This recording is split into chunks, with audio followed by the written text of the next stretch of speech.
Welcome back, guys. My guest today, if you guys have heard me before, when I talk about like the cohort of men that I look up to, and I look as like a peer group, this guy is definitely one of them. I mentioned him many times on the show. He is the founder of Apex Mastermind. He also owns phone sites. He's a multi-time author. He's a regular contributor at Forbes, and he's also a rancher out there in Texas. Please welcome Mr. Ryan Stewman, the hardcore closer, with me. How you doing? Good to be back. Yes, I'm back. You I'm are here. back. This time I don't have my good homie Dan with Yeah. me. So last time I really wanted to. I like to listen to you and Dan speak. You're one of the most intelligent people, at least the way that you talk, of anybody I listen to. And Dan's super smart too, right? So on the last episode, I just kind of sat back and it's like, let the smart people talk, So. Yeah. Well, the thing is, like, so we have I'm on we have a Slack chat with all the guys in my company. So the people in the social media part, and one of the first things we do is when we want to make a change, we ask what would Ryan do, what would Brad do, what would Wes do. We literally go through your TikToks, we go through your Instagram reels, and we're like, we even steal fonts from you guys because we look at you as being one of the things I tell people is always to find mentors, and you guys I see you all as 10 levels ahead of me. So I'm always trying to copy whatever you guys do. That's awesome. Yeah. And I like that you're honest about that. Yeah. A lot of people, they're like, oh, these are my ideas and my deals. And they try to own this, especially when they're in the mentoring space, that a lot of people feel like they got to be the plug for ideas versus the conduit for ideas. For sure. And I got that from Tai. I remember when Tai Lopez, one of his favorite things is a book list. Yep. He's always recommending other people's ideas, and he's a place to like collate it. I remember there was this one guy who came to me and he was like, yeah, Tai Lopez has got to stop recommending other people's books. And I'm like, I don't agree with you. I think this is really great. Like, it was one of my favorite things about him is that he would recognize the genius of other people like Napoleon Hill or Gary Keller or Dr. David Buss, who I later on became friends with, who's like, one of my biggest influences is evolutionary psychology. But yeah, that was one of the greatest things. And then the same thing with Dan. Every time I would go, or Dan Fleischman, every time I would go to elevator nights, I'm like, I'm going to leave here with at least 6 podcast guests. Yeah. I still got to get Jen Gottlieb on. I had Neil Patel on. Bradley and I become friends because of me going on elevator nights. Nick Santonastaso. It's just those kind of things. And you see that like incredible level ability for him to network. That's why I kind of started my courses, because I see what Dan was doing, you're doing it, and like Tai Lopez, some guys like that. And I'm like, no one's really teaching this part of it. The backstage at your events, when it was like you, me, Brad, Wes Watson was back there. And I was like, there's so much happening here that I think the rest of the world doesn't even know about it. That's why we do it the way we do it. A lot of people throw events in hotels or conference centers or convention centers or whatever, and they don't take care of the speakers and they don't create an atmosphere. So last year, E.T. came and spoke at our event. And he goes, man, if I'd have known that y'all were going to be doing it like this back here, I would have came earlier and hung out. Because usually there's nothing. Usually you say, where's the green room? They're like right there at the back of the room. And it doesn't create an atmosphere. I want it, if you show up to speak at an event, I want you to go, you know what, Stewman fed me. He gave me food. He gave me drinks. He hooked me up with people. He introduced me to other influencers, to where if I ever need you to come back and speak at an event, you're like, that guy knows how to do it. Yes. Versus how many times have you been to an event and you're like, dude, I showed up 30 minutes early. It's been like horrible. Nobody knows what's going on here. They're running these events horribly. And they're not allowing what you just said. The most important part is to let the speakers and the people that are the real players connect. Yeah. So there's some people that, like at the last event, for example, you didn't speak, but you're a close homie and I know you're a player in the industry. So I brought you back there so that you can hang out with the people and stuff. And you had introduced me to Jamie, who I had up there, who's become a good friend. Her and John have become friends. They're awesome. And they are awesome. And they, John lives in Dallas now. So I've gotten to hang out with him and get to know him. And so, that's another good reason. If I wouldn't have had you back there, I wouldn't have known who that guy was to be able to meet her. So it's all the connections that you get back there. So many people that throw events, they think it's the front stage. It is. It's 2 parts for an event, in my opinion. The front stage is for the people that paid for tickets. Yes. Right. The backstage is for the people who oftentimes you have to pay to get there. But if I'm going to pay, let's see, Mike Rowe is a great example. Yeah. I believe it was 150,000 or something. It was a big number for him to come out. He's a very famous guy. He's all over TVs, commercials. He's like the guy for storytelling. Very expensive to get him out there. I can have one of 2 outcomes happen.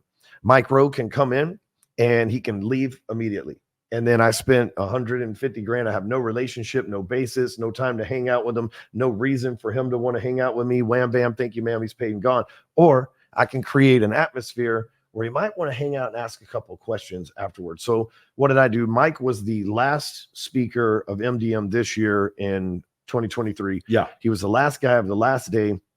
After it was over with, we went backstage. I have an iCryo set up, IV and everything. So the speakers, after they're done, they stay and they hang out. How awesome is that to have IV. cryo and IV after you do? You're so right about and that. Buffets and alcohol and drinks and Red Bull and Monster, anything, you know, and healthy snacks and dirty snacks, like anything. Me and Wes were chowing down back there. They had Mexican food back there. It was good. Yes. But that's the whole thing. So now I got another hour and 15 minutes of Mike's time with just me and him, because I went and he's back there getting an IV. So guess what? I'm sitting right there across talking to him the whole, and he can't go anywhere because he's hooked up to a bag with a wire. Right. So he has no choice but to listen to me for an hour. That's awesome. Yeah. And then it was just really cool. Like Brad flew, I think he flew in private and then just flew right out like the same day.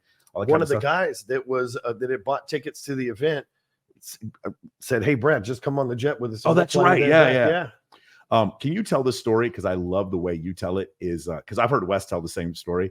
Wes is on stage, Wes Watson, and he says to one guy, he goes, "I'll take your girl, and and I'll kill you, and I got the papers to prove it." Can you tell the story? Shit. He goes, "I'll kill you in front of this guy." Is like we're in Utah. Yeah. And this guy is a very nice, well put together patron in the audience, probably a successful entrepreneur, and Wes just like, and he didn't mean to single him out. It was just Wes being Wes, but he's like looking at this dude who's with his wife probably, and he goes, "I'll fucking kill you, and I have the paper signed by a judge to prove it." And that dude was like, he said, "I'll take your girl and fucking kill you." I think he even said murder, like it was like the technical court term for the stuff. And that guy's thinking, is he threatening me or is this metaphorically? Yeah. But when he said, "I have the judge's signature on paper to prove it," I'm like, that's a valid claim. You know, you can't shout that down. You can't. That is a real thing. And the other but he was asking the guy, he's like, "Are you willing to die?" This is the whole context. He's like, "Are you willing to die for her? I mean, you say that shit, but I got the fucking paper signed by a judge that proves I'm willing to do it." And that's the level he was taking it to with that guy. But that guy was slightly intimidating. You know, the funny thing, I'll have clients that don't give themselves permission, and I try to give them a pep talk. Don't give them permission when it comes to their job, when it comes to their dating life, when it comes to their business, whatever. And then I'll try to give them a pep talk. And if they're really bad, I'm like, your job every day is to watch 2 Wes Watson videos every day. And then like I straight up tell them, like some of my clients will be out of shape, and I'll show Wes and I'll be like, "Is Wes going to take your bitch or are you going to take his? How's that going to work? If you go to prison, is he going to make you like, how would this work?" I like look in the fucking mirror and really examine yourself. And you can see they're almost like crying. I'm like, this, no one told you this. You need to hear this. Right. And so like, I actually use Wes as a barometer. Sometimes I'm like, did I go too far? And then I watch Wes. I'm like, nah, I didn't go too far. No. I'm good. There was a video that a friend of mine sent me, Todd Price sent me, and he was speaking at the same event as Wes last week, and Wes just walked off the stage. The guy goes, "Hey, can you tone it down, cussing?" He goes, "What? We're done." Just walked off the stage. I'm gonna go up to Wes. I'm like, "Wes, I need you to cuss more." But who does that? Well, like first of all, Wes costs money to get there, so the guy paid him.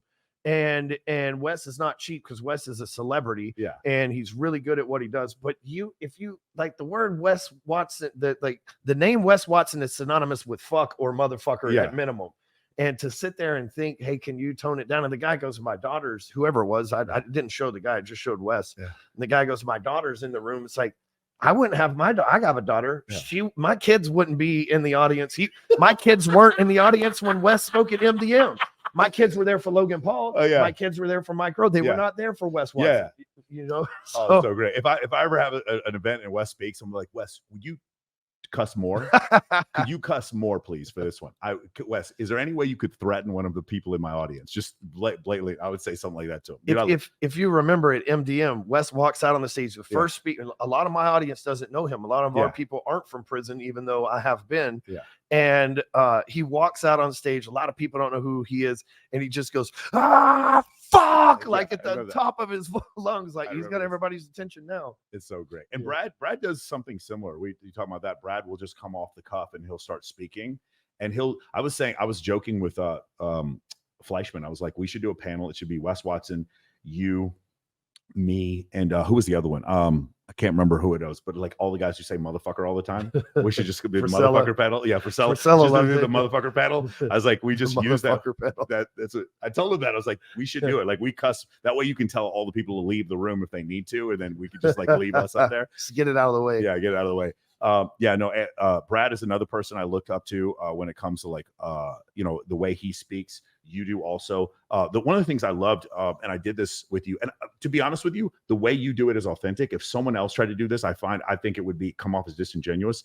But it's the thing where you have the people stand up and visualize the perfect person that they're going to be in 10 years. And I'm like, it almost feels like, when you get up in church, like, shake your neighbor's hand. It just feels kind of cheesy. When you did it, though, it felt real. And I did it, right? I was kind of seeing like, what would be the difference? Right. When you talk about that, you said it was just on a whim. One time you did it on a speech and then you started doing it all the time now. Yes. So in 2017, I was here in Vegas speaking at this guy, Marshall Silver's seminar. And right before I went on stage, I had an appointment with the guy that I had never heard of before named Ed. And Ed had just got an Instagram account and had just exited his business, and he wanted to get a blue check on Instagram. So he needed somebody who could write for Forbes, like you mentioned earlier. And my client was one of our Apex mastermind guys was his PR person. So I had to ask, if I'm going to write this article as a favor for my PR person, I have to ask this Ed person who they are and about them and do some contrary to mainstream media, I had to do some journalism, right? Yeah. So I talk on the phone to Ed, and Ed goes, I've got 10 minutes. I'm sitting on my jet and it's running. So there's gas burning. I've got to get in the air to my, what was the word? To my home in Coeur d'Alene, like as if I knew. I'm poor white trash, as if I knew where Coeur d'Alene was, right? And so I'm like, where's Coeur d'Alene? Idaho. But you said you live in Laguna Beach. Yeah, I have an extra house up there. I'll send you a picture of it. Anyway, so he starts to tell me the story and we start to talk. It ends up being like an hour and 10-minute conversation. Yeah. And at the end of it, I didn't know this guy. The world didn't know this guy. He maybe had an Instagram for 2 weeks. He's like, Tony Robbins taught me into putting an Instagram together. I was against it, but if I'm there, I'm going to need this blue check. If you could help me. Yeah. And that was how our conversation and how I met Ed Milet. And Ed, at the end of the call, I was like, man, do you coach people? And he's like, brother, no offense, but I coach people like A-Rod and these, and maybe he didn't say that name at the time. It was some other Stallone or whatever name it was. It didn't matter. It was some celebrity. Yeah. And I was like, oh, yeah, but I can pay that. And I'm thinking, I don't know, $100,000. I never paid $100,000 for a mastermind at that time, but like maybe or whatever. And he goes, tell you what, me and this guy, Andy Frisella, are going to get together and start a mastermind. And when we do that, I'll give you a call. And I was like, well, who's Andy Frisella? And he's like, that's what he says. His first one was like, I never heard of that. And again, this was 2017. Yeah. So I go and I look in my inbox, and this in 2017, Andy's got 1 million followers and everything going on. And I look in my inbox and I had missed a message from him where he had asked me to come on his podcast. Dude, I've done that before where I go back and I'm like, holy shit, this guy, dude, Pearl Davis had messaged me years before she got famous. And she's like, hey, I want to learn more stuff about the red pill. And I go back into my inbox and I was like, holy shit, she already messaged me. Yeah, it's happened before. So, and I'd ask him something like, how many listeners do you have? Because that's what I always ask. And I never heard back from him. So that was like 2 years prior to this. So I started following the guy and I'm like, I like him. And his brother's pretty cool too. Yeah.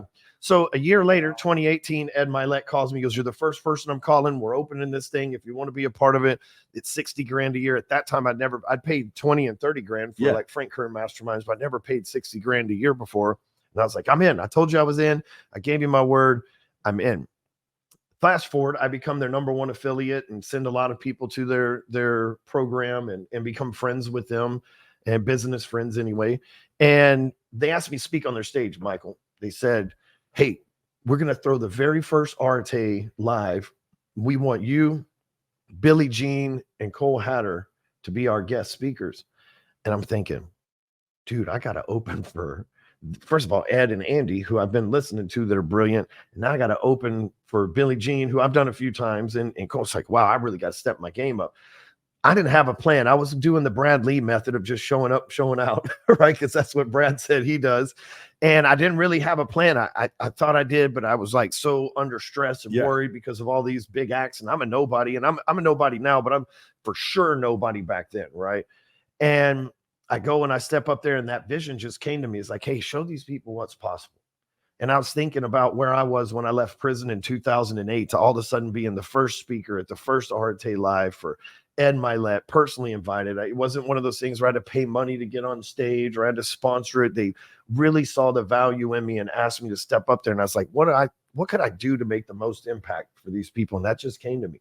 I've done that hundreds of times for thousands of people, and they all say the same thing. You know, it's like, man, that really changed. Because one time I was at this Tony Robbins event, and I love Tony. He changed my life. Everybody's one of the first things that, like, the gateway drug to this world is either Tony, Think and Grow Rich, Tony Robbins, or Dale Carnegie.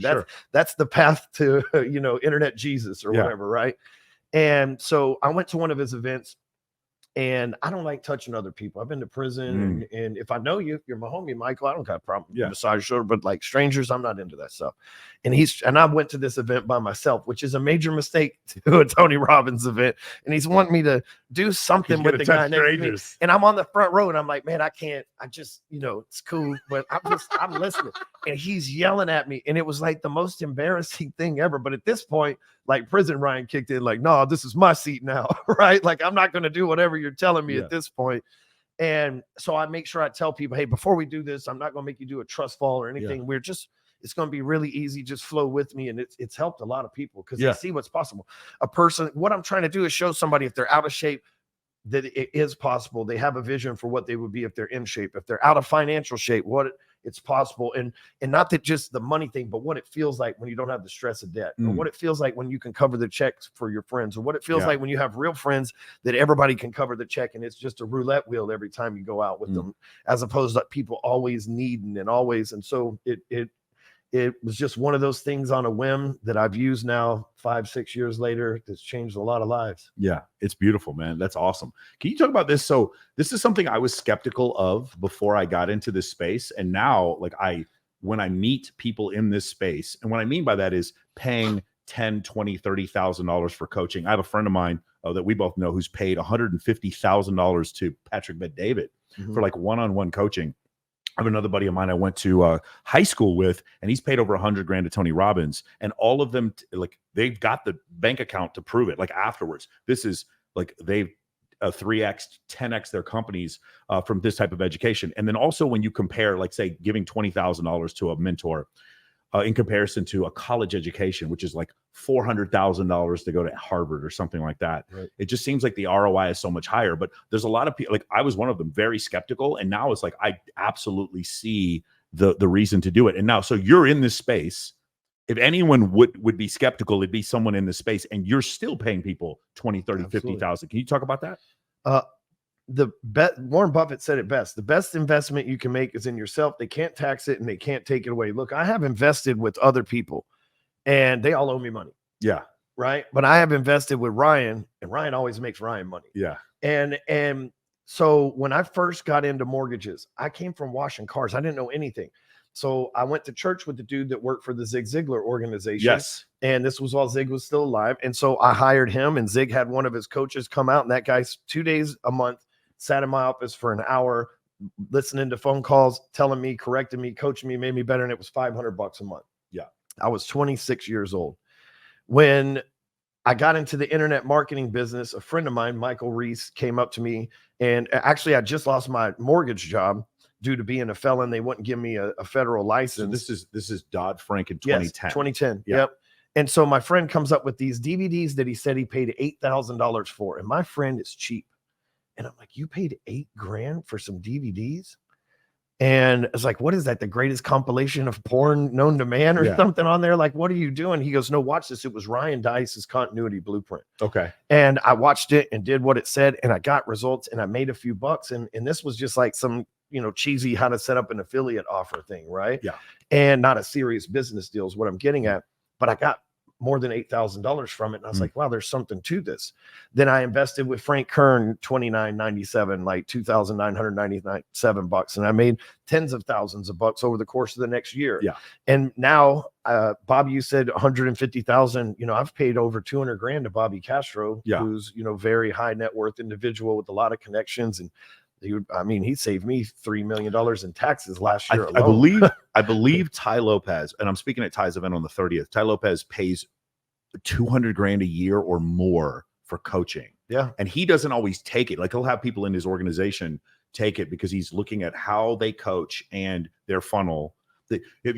I'm sure you get this a lot. I kind of realized when things were working for us, not because of how much money we made, was because my closers kept telling me how we were getting funnel hacked. They kept, we would do sales calls and they would get on there and the guy would just be like trying to reverse engineer my company. Right. And I was like, it was flattering. I was like, really? Yeah. And the other thing was on Reddit when I saw 100 different groups trying to sell my course for free. But by the way, it's not for free. It's like $100 or whatever. And those are scams anyway. It's a scam. You don't get the course. Yeah. But it was I know that well too. I was like MOA mentoring for cheap is a scam. Like it's not real. But like I saw it over and over again. I was like, oh, we really are doing something here. And then our refund rate was below 2%, which I heard is really good for a high ticket offer like this. So I never struggle with refunds, but we always deliver. Yeah, well, that's the thing. I think if you give what you deliver, and look, I've kicked out way more people than I've had to refund. We're going to skip around because I was going to get to this later, but two people in particular. One, we don't have to say his name, but this is actually how you and I met. Was a person who made some promises and then wasn't able to keep them. A young guy, and we've seen a lot of this. You have situations where I think when you have like an Elizabeth Holmes or what's her name, Billy McFarland, like Fire Festival. Right. In those people sold that out again, by the way. Yeah, there's another one. America never learns their lesson. I can't wait to see. I want to see it. I'm not going, but I want to see what happens. Yeah, I can't wait for the special on Netflix. Yeah, for sure. But like Elizabeth Holmes with Theranos, I believe that's how you say her name. Or same thing with Sam Bankman-Fried. And I think in these cases, we're dealing with narcissists where they believe my genius will, like the money is not there, but my genius will create the money. Does that make sense? Right. I think in those cases. I think when we deal with cases like, say, Logan Paul and like, what's it called? Crypto Zoo, right? Yeah, Crypto Zoo. I don't think Logan Paul was deliberately out to rip people off. I just don't think he had done. He's got too good of a name to do that. I think he did not do his due diligence, just like he did with the girl he's about to marry. I think he just didn't do his due diligence, and he's ended up in a situation where he's the same. I don't believe for a second that Shaquille O'Neal or Tom Brady wanted to defraud people with FTX. I think they just didn't know what they were getting into, right? But you do have some people that get in this space with us. And they like, I don't know if you know this, you can't sell a crypto course on Facebook anymore. You can't sell a dating course on Facebook anymore. Like if they see those words, they take it down. That's why my course is a high status networking course. That's part of the reason why we use those words. Right. Can you talk about like in this space that we're in, just the coaching space or self-development? How do you, there was another guy, Dan Pena. You remember you just went off of this Dan Pena guy that with Brad Lee. How do you, that was so funny, dude. I started looking up all this Dan Pena stuff. Yeah, but you look it up, it's okay, just be who you say you are. Yeah. Okay, what should people look for? Like, I love skeptics. One of my favorite things, I do a free Monday call and I go on Telegram groups and try to find the biggest haters on Twitter and have them come debate me. They'll never turn their camera on. There's always some guy in like Scotland screaming at his camera or whatever, screaming on his microphone. And I try to have the biggest skeptics come on and then I just dismantle them. What do you look for? Like, what are the things that you look for? Like, I'm going to buy this guy's coaching versus this guy's coaching. What should we be looking for if we're to be skeptical so that we don't end up getting scammed? Well, I look at the person's real success, not what they say, but I'll invest with somebody who might even be fake in the beginning, meaning I might buy their $2,000 or $500 ticket to their event and then find out that, this isn't anything that's for me. We'll just say it that way.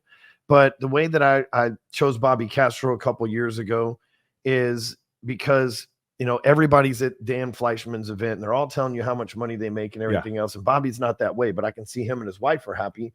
And then I start looking into articles and stuff about him. And I'm like, wow, this dude exited a $1.8 billion business and he's still got a happy wife and he's got a good family life. Okay, I'm going to learn something from this guy. And, the things that I learned, Bobby hooked me up with so many different things. Patrick Bet-David's another example. He's somebody who our kids went to private school together. So I seen him as a father at basketball games, at birthday parties. So PBD was in Dallas before he moved to Fort Lauderdale. Yeah. And I just did our coaching call with him yesterday. And he actually said on the coaching call, he goes, Ryan, you are the best copywriter on the internet. I love reading your stuff. I read it every day. I'm like, damn, that was very nice. I got the clip recorded too. So, but he's somebody who I know Jennifer, his wife, she's been over to our house and I know his kids. So he's somebody who really does have it all. And look, $980 million exit for your company and buying the New York Yankees. You can't fake that shit anyway. Wasn't that awesome when he got the Yankees? I was so happy. Like I'm not a Yankees fan, but I was like, one of us was I saw it like this. You're right. One of us is minority owners for the Yankees. So Gary Vaynerchuk punch in the air. Yeah, no matter somebody beat him to it. No matter how much people try to write this whole group off, because a lot of people write us all off as kooky, alt-right, whatever the fuck. And then one of us, you can't take that away now. You can't say he can't go on your news show anymore. He is a minority owner of the New York Yankees, which means Major League Baseball and the Yankees also had to vet him. Does that make sense? Absolutely. And absolutely. That's royalty. Yes. That's American royalty. If you own a sports team in America, that is American royal. That is as close to being king or queen or some sort of nobleman that you can be. There's several billionaires that don't get to own one of the major four. They won't even let when them. Elon Musk offered, they were mad at him. When Jeff Bezos offered to buy one of the teams, they were mad at him saying that he didn't qualify. And it's a very exclusive, because there's only 26 teams. It's very exclusive. Yeah. It was pretty awesome that whole thing happened. But I want to talk about this real quick. Andy Frisella. I just learned about him basically from a couple of people. I knew what First Form was, but it was actually me talking to Wes Watson backstage at your event in Frisco, and we were talking about going on different shows, and Wes said the two shows that convert the most for him. Do you know what you want to guess what they were? Probably Andy's show, and I don't know what all Wes has been on, but Brad's show and Andy's show. It was Brad's show and Andy's Brad's show does really well. Yeah, for me too. It was incredible every time I go on Brad. So many people have fake shit, Michael. Yeah. Like you go and you're like, this person's a nobody. There's no news press, there's no Wikipedia, but they have 1 million followers and 483 likes per post and a bunch of emojis with fires or a bunch of, now they're getting smart. They're pre. I just want to preface it. I'm just going to say this one thing, that I'm going to shut up. The influencers are just now figuring out how to get fake comments on their thing to fool you into thinking there's somebody. The Department of Defense has been doing that to y'all for years.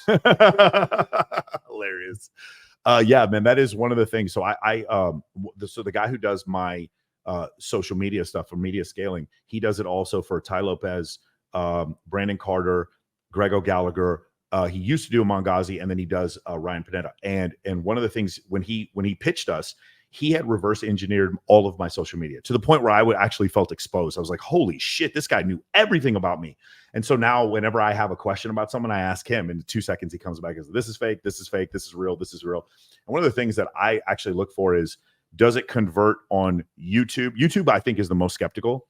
Because you got to be a real creator on YouTube. There's real people, like Instagram, anybody, TikTok, anybody do a dance. YouTube is for creators. It's the new Hollywood. It is the most competitive content creation platform out there. But it's also the most common one where you get stuck with 13 subscribers and 100 views per post. And it takes a long time to because you're competing against a lot of good people. Exactly. Whereas on TikTok, everyone I know on TikTok has a video with 1 million views. Almost every person, they have one. It's some truck driver who's taking a picture of his bulldog, and it's 15 million views. Everyone gets like one freebie on TikTok. It seems like that's what what a great marketing idea. Yeah, it is, right? And then it's like drugs. You're just chasing that magic dragon again. I got it once. I'll get it again. It'll come back. They're like, nope, just that once. Yeah, once every month or every other month, I'll get like 1 million. Yeah, but the thing is, I also don't think it's.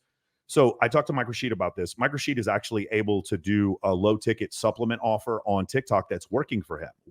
I'm selling a high ticket offer. It's doing nothing on TikTok. Twitter a little bit. Instagram, it destroys on Instagram. Google a little bit, and YouTube, we're barely breaking. We're doing a little bit more than 1.0 our ROI, but on Instagram, it's like 20 to 1. So TikTok hasn't really worked out for us, so we're going to try a low ticket offer. But I have felt like a lot of the TikTok engagement was fake. I felt the same thing with Rumble. I feel like Rumble and TikTok, in order to maintain relevancy, they're kind of have a lot of bots in there. I feel like TikTok's got a lot of real people there. I think it's both. I think eventually it was going to be real, but it's not like the FTC can go in there and be like, hey, TikTok, these are fake. Like, oh, true. Apparently they won't let you do that anyway with any of the other platforms.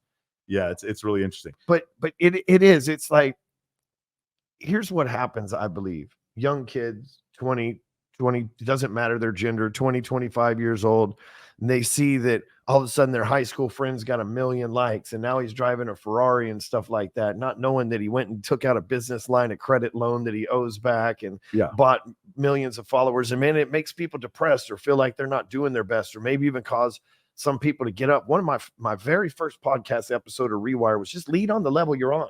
If you know how to make $5,000 a month, teach people to make $5,000 a month. Yeah. If you know how to make like when Ed came out in 2018 and he started becoming really popular on Instagram and beyond, did you notice now all of a sudden everybody was a 9-figure employee? Yeah. Or a 9-figure entrepreneur. Yeah. Everybody was 7, and then Russell Brunson set the bar at 8. Now all of a sudden everybody just says they're 8 as well. And they're like, well, if you count in, before Christ and you compound interest off of my great grandfather's dime I ever made, yes, and all my clients. Yes. And then times that by the they're going to keep paying. So by 5 years in the future. Right. And everybody all of a sudden is a 9-figure entrepreneur. And Patrick came close. But we think of Patrick Bet-David as valuetainment, but he sold his PHP, his insurance company is what made the money, right? And he's parlayed a lot of that into the Yankees art and valuetainment. Yeah, for those of you who don't know, he made his money in reverse life insurance. Yes. That's him and also Adam Sosnick. That's where Adam and him met, is from reverse life insurance. And they right now I'm shopping with his number one sales guys. I'm always friends with the number one sales guy, but his number one sales guy is a friend of mine. They're shopping for some stuff for me. But the thing is, nobody has done $1 billion yet in our industry. And Cardone says that he's got he's a billionaire. He's been saying that pretty heavily now.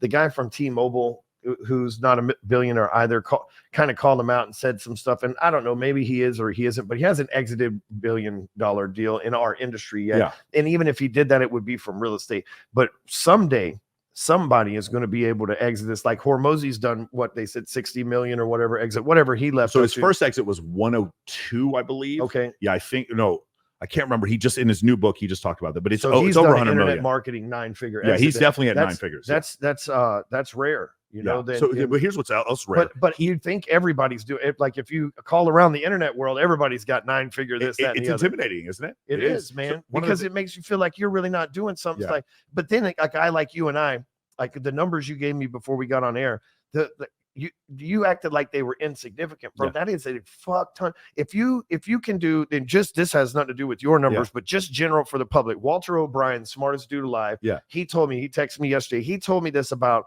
6 or 7 months ago. He said, if you can make $500,000 or more per month, that puts you in the 0.001% of all corporations in the world, not even people, but corporations in the world. And then somebody starts an Amazon store and they make 10 grand. And then they see this other dude with this 9-figure, blah, blah, blah. And then they feel like they're really not doing anything. That's a lot of extra money. 10 grand is for people. $500,000 a month puts you in the 0.001% range. Just think about that. When you see all these 20-year-old and 30-year-old clowns that are talking about, oh, we're making $1 million a month. It's like, it's a difference between sales. Like somebody can sell real estate in one house be $1 million, but they made $25,000-$30,000. That is a huge difference in the numbers these people stretch.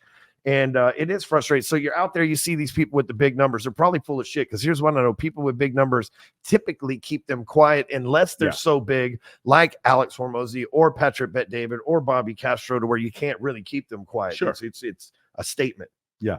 When you think about the FOMO situation, so women do it to other women by, they snatch their waist and they use Face App, and then coaches do it to other coaches by claiming they're 9 figures and renting a Lamborghini when they're not. It's exactly kind of the same situation. Like, and that's the other thing is, my guys. So when I kind of realized we were doing okay, Cole Gordon has his Closers Academy, but we do these retreats, right? We do these mastermind groups, and we go there and they pair you up on tables with people who are making about the same as you.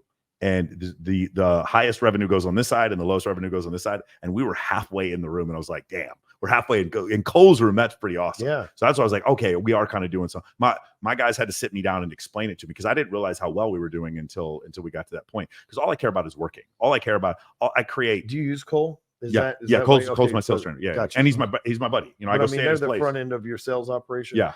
I like that about you, Michael. You've been able to piece this thing together. Put Cole here, put school here. I listened to the Rich Sheffrin podcast maybe a week ago. Yeah. And you were breaking down what you did for him. Looks like you were asking for, feedback on what he would do and stuff. And it's like you literally have outsourced this whole operation other than what's required of you. So that's really cool, man. My dumbass built everything in-house. Well, at some point, I'm going to have to outsource me. Like, I'm going to have to get other coaches. So I'm actually going to look at like the Real Social Dynamics. I don't know if you are. They're like a pickup company. Yeah. The RSD model of having 10 different coaches. And they've been around for a long time. Yeah, they let the free market decide. So Julian would go here and Max would go here. Or, you know, Max would say Julian and Max, they're like neck and neck. And then Owen's like here. And then like you would have other coaches beneath them. And I kind of want to do the same thing where I have a bunch of coaches, because I don't ever want to sell my company, but I could never sell my company if the face of it was always me. You understand what I'm saying? That's what Apex is. Right. It's not Ryan Stewman's mastermind. So that was my next point. You talked about that before. It's like you want to give Apex away at some point, but you can't give it away if it's only Ryan Stewman speaking and that's all Apex is. Well, I have been focused on this for a while, and Hormozy beat me to it. He executed quicker than I did because he's already got the exit. I don't have an exit yet. Yeah. But I want to give it away for free because at that point it'll be about deal flow. Yeah. Right. So if somebody can get to $500,000 a month using our free resources, then maybe they'll get seed capital, investment help, board, all that stuff from us as they go from 500 to 2 million. But I want to give it for free to the people that need to get it the most. Right. Yeah. That's one of the things with this industry, but you can't just give it away for free. There's certain stipulations like sweat equity, we'll call it, that a person has to put in. Like you could think I want all men to get laid and have beautiful women and high networking. So you just give your product to everybody. Yeah. You know what happens if everybody took it, then it wouldn't work anymore. So they pay to keep it exclusive, so it's still powerful, because if everybody used it, every chick would know every pickup line, every little gimmick, every angle, and she'd be like, dude, you're so average, right? And so it would mess the whole market up. So there has to be a level of exclusivity as far as you're paying with your time, your talent, or your treasure, your money, right? So there's got to be some sort of payment, but I don't want it to be in exchange for money. I want it to be the accelerator program to get people to where, because when I'm done, I want to do the same thing that a lot of people do. I made a bunch of money. How can I put it into other Ryans out there and help them get to my level? I believe that's what Hormozy's plan is too, it looks like. On Monday, I interviewed Ryan Pineda, and we talked about the same thing with like people trying to steal your course or whatever. The first person we talked to about is Cole. He's like, hey, man, it's just going to happen no matter what. Oh, yeah. It's just happening to me since I was a nobody. Yeah. And the thing and Ryan Pineda said this, and it's genius the way he put it. Because I was trying to explain it to my other partners because they were really worried. And I was like, it doesn't matter, because what we're actually selling, the course is the fulcrum. I'm not going to lie. It is the fulcrum for the whole thing. But we're selling community, right? And we're selling accountability, and we're selling feedback. Those things don't come with the video course. Right. And in Apex, it's literally a mastermind. And I hadn't even understood the concept of mastermind until you and I remember we ate at Frisco at the Star. Yep. And you were explaining to me levels of your mastermind. And by the way, that's what I do now. My Thursday call came from that conversation that you and I had. We call it MOA Masterminds, my Thursday call for my alumni clients. Can you go into that? Because they're guys, like, depending on what level they are on the mastermind, they're paying a certain amount. And then when they get to the top level, they're actually like, you're not even charging them. They're helping other people in the mastermind. How does that whole thing work? Yeah. So I needed something. It's a funny story. So I started off selling small events to 5 people would come to an event for $5,000 each. Yeah. And then they would buy in at $20,000 each. And so I make $100,000 over the course of a year from each little event. So I did an event a month. That was my original hustle. Get 5 or 6 asses in seats. That's all I needed. Yeah. Good hustle. And in 2016, Frank Kern came to me and he said, listen, we've been doing it all wrong. We got to start monthly recurring revenue. This one client, he did it. He made $7 million. You're consistent, Ryan. You're one of the most consistent people that I know. You do it. Yeah. Right. And so I started in 2016 and then I never quit. But what happened? First, it was like $99 a month, then $199 a month, then $2, and it's still only $289 a month. But the $289 a month people, they get access to the library of content and the academy and the different programs. Every digital program, everything I've ever created is all in one spot. They get access to all that for $289 a month. But people would come to me and say, hey, well, we want more. Yeah. What else can you do? Can you coach me? And I did that for a few years, and I got up to 120 personal coaching clients, and they were all amazing people. Some of them still with me now, but I don't have 120 hours a month. Yeah. And then my life too. Yeah. I just couldn't keep. And then in the group, it wasn't the same, because then everybody's like, well, I don't want Mike to know my problems. Yeah. Right. Like, this is our one-on-one thing. Yeah. Ryan. So I had to make some adjustments. Can I ask you real quick? Yeah. Do you turn the recording off sometimes when you're doing the one-on-one calls, like on Zoom? No, we keep everything recorded. We don't share much of it though. Yeah, but no, we keep everything. We often I have to turn the recordings off. Really? Yeah, that's why a lot of guys like doing them with me, because Yeah. I'll turn the recording. Nobody's ever asked me. Yeah, I always like whenever it's, because a lot of times, often I get custody battles, thoughts of taking their own lives, stuff like that, and I'm like, do you want me to record this? And I'm like, no. And then when I do that, you see they just light up and they just feel way more free. But it's something I ask, because I do several dozen one-on-ones a week. Yeah, no, but mine's more on the business side, so it's not as personal. It is on a little bit, but not as personal. Yeah. And so we started went $289 a month, and then we started I think at the time it was $30,000. And so that's a big jump, $289 to $3,000 a month. And that program is now $60,000 a year, because we've raised it over time. But then people went, man, you going from $289 to $5,000 a month. Well, there's got to be something for us people that are in the middle. And what we discovered, we put a $10,000 a year program in the middle. And that's still a big jump on the end, right? But our goal is to get those people in that $10,000 program year 1 or 2 to be able to, where that $5,000 isn't anything for them. It's a great investment, because they're making money. And there's different skill sets that you need to go to the next level. I believe there's 4 levels in business and 8 different skill sets that you need to master business. You don't need to be a master accountant, although it helps. You don't need to be a master attorney, although it helps. There's really only 8 skills you need. Level 1, you work for somebody, you need sales and marketing. Because once you can go get your own leads and your own money, you're an unstoppable, single fine motherfucker, right? Then second level is entrepreneur, and it's self-employed. And when you're self-employed, this is where most people get stuck. They become an entrepreneur, and they say, a couple of years go by, they make 10, 20 grand a month, $250,000 a year, and they get stuck there, and they say, I want to go to the next level. But they don't know what that means. That's basically, they're saying, I'm not happy where I am. Yeah. And the reason why is a lot of them go, oh, I'm gonna get better at sales and marketing, so I'm gonna go double down on things I'm already good at. What you need to work at that level is hiring and training people. Yes. Because it's self-employed. The next level above that is CEO. You cannot be a CEO alone. Your LLC, just because it's you and you're a single member LLC and you have your name as CEO on there, doesn't truly make you a CEO, not by my definition. Right. Anyway, right? A CEO has a board, employees, an established business that operates without them. They're the chief visionary officer of the company, not somebody that's working every day in it. So in order to get to that metaphorical next level, you got to learn how to train people. Sales and marketing is good. Get people to deliver your services and make more of the sales, right? Yeah. Then once you become a CEO, there's 2 different skill sets you got to master to exit this thing. And that's, you got to build a brand. It's not just about sales and marketing anymore. I was with Andy Frisella one time, since we were talking about him earlier. And I asked him, why did you pick first form? That's like, it's 1STPH. It's hard to, I try to explain it to my friends and they're like, FIRSTFORM. No, that's not how, like what in the world? And he goes, I needed something unique because we were going to build a brand. Didn't matter what the name was. Yeah. That's that thinking. Hey, we're going to make this weird spelling combination of a number and letters that nobody ever uses ever. We're going to make that mean something. And they did. Him and Sal really made it mean something. So branding and leadership, the people you hired and trained, you got to lead them. Yeah. And you got to create a hierarchy of leadership. The last is the investor. That's the person who either owns the business or they exited the business.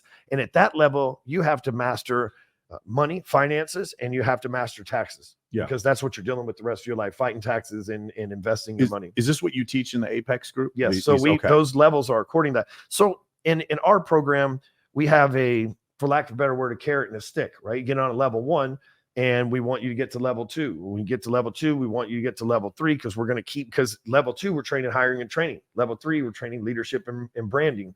And then I've got 4 or 5 personal clients, so I don't really consider it level 4. Level 4 with us is examples.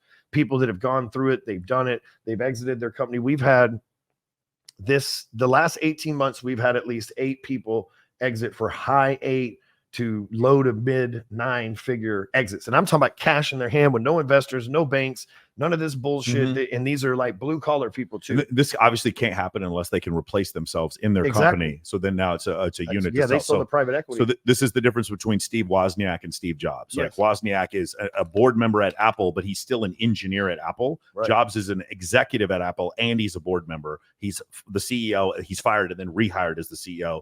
Because even when he's fired, he still has equity in Apple. So it's that kind of situation where he can't exit unless he can replace himself. That book by Dan Martell, again, life-changing. Yes.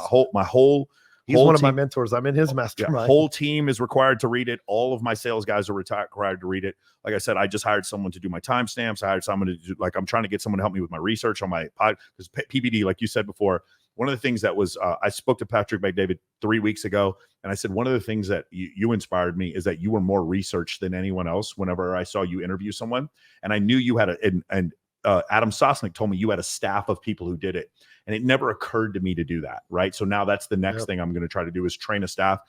Dan Martell talks about using, he doesn't say Loom videos, but I like using the Loom videos where I'm talking and they can see my phone and I can give explanations on how to do stuff, because you only have to do it once. Right. I like do a task for 30 minutes and like let people see it, so that the guy, if you have to hire a guy from Nepal, Nigeria, Romania, wherever, he can just watch you do it over and over again. You put it up on Slack or on Notion or whatever, and then it's just very quick to be able to train people to replace some of these things in your life. And one of the most key things he says in the book, he goes, don't hire people to scale, hire people to give you back your time to scale. It was so genius, man. It's Dan's so terrific. Yeah. Dude, he's really good at spreadsheets, and man, Dan's super smart. Yeah. I was with the guy yesterday, Josh Fraser, and he said that Dan helped him exit his business for $15 million.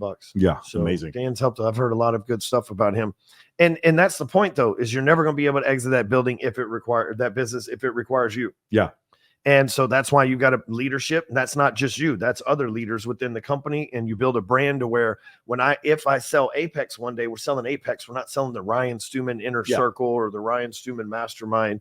And one day, Michael, mark my words, private equity is going to see what guys like you and I've built in this industry, and they're going to go, wow, the money's in communities. We didn't know that. Agreed. Yeah. Because when you can, for lack of a word, when you can lead a community, they'll buy your products. If I go in there and recommend, almost all of our people in Apex use First Form. I'm not an affiliate for First Form. Yeah. I don't get paid from Andy or any of that stuff, but we recommend it, and they all buy it and wear their shirts and everything else because we've recommended it for them. Yeah. They all go see the same 2 doctors, because those are the doctors we send them to get their supplements and their health and everything that they need. So so that carrot on the stick at the end is, so we have 3 levels going up, right? The carrot on the stick at the end is come back and be a speaker and teach everybody else. The carrot on the stick at the end is don't leave us, because we have bigger and bigger stages. We got stages for 20 people, stages for 100 people, stages for 500 people, stages for 2,000 people.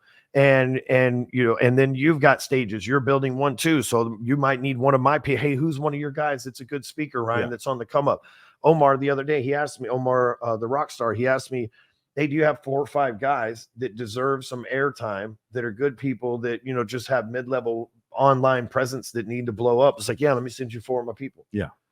And that's what people are looking for. I want to be the source where they're like, hey, Ryan, we don't just need you. Hey, give me a couple. Who would be a good guest from my podcast in your group? That's an interesting story that maybe the world would need to hear that doesn't know anything about it. Yeah.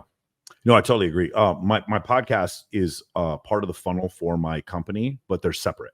So like the podcast is with me forever. Right. I was doing this before there was an MLA.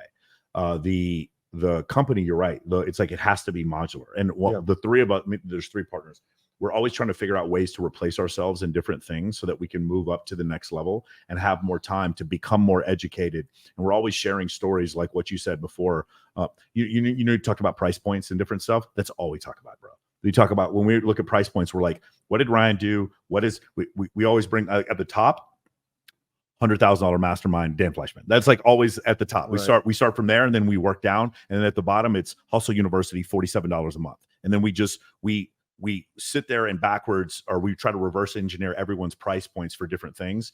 And the other thing is, I'll tell you, is that sometimes there's imposter syndrome, and we have this issue where it's like, we're going to offer like a new thing, and then they'll come up with some person in the industry who does really well, and then I'll bring up 10 people who like, are we better than this person? And they're like, yeah. Are we better than this person? Yeah. Are we better than this person? Yeah. I'm like, they all make more money than this. So we shouldn't have imposter syndrome. Right. We should be taking action. We should be giving ourselves permission, like Wes does. You know what I'm saying? We should be giving ourselves permission to do that. Let's talk about the fun stuff, right? I grew up in East Dallas. I grew up on White Rock Lake, but I went to Woodrow Wilson High School, where Skillman and Ardelia. I used to go hang out there. I lived there too. Yes, and that's why I wanted to bring this up. You were selling dope back in the day. Yes. I grew up. That's what everybody in that neighborhood does. Yes, I grew up with dope dealers back in the early '90s, mid '90s. I graduated in '96. and you were growing up there. I'm 1 year younger than you. Yeah. So you went to you were living partly in East Dallas, and you were working a car wash, and you got into selling dope. Can you talk about how that whole thing led you down a path and changed your life? Yeah. So when I was 15, I was adopted when I was 7. And when I was 15, I just ran away from home, man. Yeah. I just didn't like my surroundings. I didn't want to be there. Nobody understood me. I was having to deal with violence in the house and everything else. And so I just ran away from home, slept on people's couches. I never slept under bridges or anything like that. Crashed on my buddy's couches for probably 2 years, man. And finally, I wasn't old enough to get my own apartment. So finally, one of my friends was old enough to get his own apartment and afford a nice apartment over there off of Walnut and Audelia, and which is one of the worst parts of Dallas. Even back then, it's really horrible now, but it's one of the worst parts of. There's a Home Depot near there, isn't there? There's always a Home Depot within 5 miles of every location in Texas. Yeah, no, because there's right there at on the highway. Walnut, just off the highway. We used to have keggers when I was in high school. You remember there's a Walmart there, and there's this huge field out in the back, and everybody would take their trucks back there. And this is the middle of a city that had 2 million people in it, and we would just go back there and do it. Well, there's a college right there, Richmond College. So there's always the hood next to a college. Have you noticed that? Like any city you go to college, you need cheap housing because you need cheap housing. And like people, it's old, and people with who want more expensive homes are not going to live next to college kids. So you're right. There's always cheap housing, cheap apartments, stuff like that. Yeah. So I go and I'm working for my stepdad at one point. This is before running away from home, and it had to have been 96 or 95, and that's how old I am. But it's 96 or 95. And I remember like yesterday, it's Christmas Eve or New Year's Eve. And I've seen this guy that had been coming in all the time. He's the last car of the day, but I've been seeing him come in here at this place for years. And I know who he is. I know his name's Chuck, and I say hello to him and stuff. And he always has nice cars. It's well put together, always has really nice clothes on. And it's the end of the year. It's the end of the day. And I catch him in the front while I'm the last person on the clock wiping his car down. And I said, man, I've seen you in here for a long time. Appreciate you. I'm like the manager. Appreciate you being a customer in here or whatever. And I said, what do you do for a living? And he goes, you smoke weed? I was like, hell yeah, I smoke weed. That's a weird question when I ask you what you do for a living. Just duh. And he goes, man, tell you what, meet me downstairs and I'll give you some free weed. Like, what? Oh, that's awesome. So I go downstairs because the car wash was 2 layers. The vacuum pumps and stuff were downstairs. Turns out he'd been selling dope to everybody up there. Yeah. Right. And I didn't know this. He gave me some free weed and a beeper number. That's how long I remember that was. Yeah. Hit me up with 911. Hit me up with a code 404. Yeah. I'm like, okay, cool. And so a few days later, I'm smoking this weed. It's good weed. A few days later, I paged him. He calls me back and he's like, yeah, what you need? And I was like, can you get a lot of weed? And he's like, what do you mean a lot? I was like, I don't know, like a quarter pound. All right. I'm like a young, poor ass white trash kid. I don't know shit. And he goes, yeah, I think I can handle that. I walked into his apartment to go buy this shit, and there had been 300 pounds of pot in trash bags. They were bagging it up in the back. And so what he would do, Newton levels of pot. What he would I was in prison with him. With Nate Newton. Yes, we were in there at the same time. I wasn't in the cell with him, but we're in the same facility at the same time. So what they were doing is they had a pretty good system. Someone would come in and drop off hundreds of pounds of weed. 2 or 3 dudes would bag it up real quick. Everybody would come by it at once, and then nobody'd show back up at that spot again for a month or 2 at a time. And they had like 10 spots they rotated to do this. So that bitch would be busy for about 2 hours and then gone. Nobody be back there for a month.